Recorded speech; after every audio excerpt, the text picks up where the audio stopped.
The camera pans over a clutter desk where old photographs are scattered, faded, yellowing snapshots of a smiling family, Eliza as a baby in her mother's arms. A single photo is different, more vivid.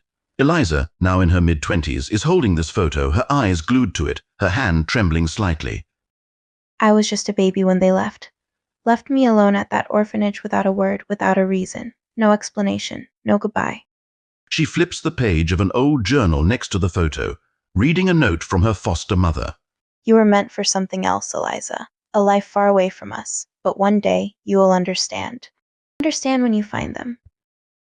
Eliza grabs her coat from the back of a chair and heads for the door. She stands still for a moment, her hand hovering over the doorknob. I've spent years wondering who they really were. Now I'm going to find out. She opens the door and steps into the night. A thick fog clings to the streets as she walks briskly, her breath visible in the cold air.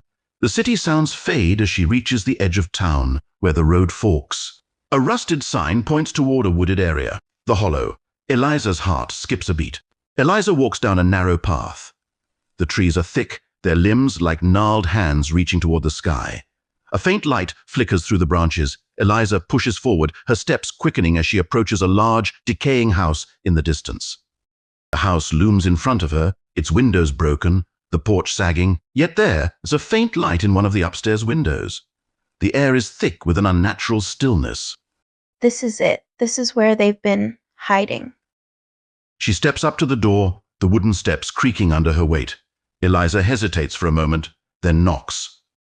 Hello, is anyone home? The door opens slowly, as if on its own, revealing her father standing in the doorway. His face is pale, his eyes wide, but there's something wrong with them. Too still, too glassy. Eliza, you've come. We've been waiting for you. The interior of the house is dark, shadows cast by the flickering light in the hallway. The air is thick, the musty scent of mildew and decay permeating the space. As Eliza steps in, she notices the stillness. No signs of life, no sounds, but there's a presence in the air, something unseen. It's Mom. Sarah? They're here. They've been waiting for you too.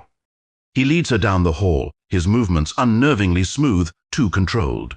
As they enter the dining room, she sees her mother sitting at the table, her face devoid of expression, her hands folded neatly in front of her. Sarah is standing in the corner, staring out the window with an eerie, vacant expression. You've returned. It's been so long, Eliza.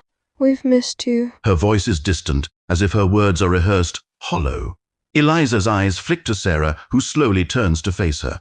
Sarah's smile is wide, unnaturally perfect, her eyes gleaming. It's so good to meet you, Eliza. We've been waiting for you. Eliza feels a cold shiver crawl up her spine. She stares at Sarah's unblinking eyes, then at her mother, who continues to watch her, unmoving. Why did you leave me?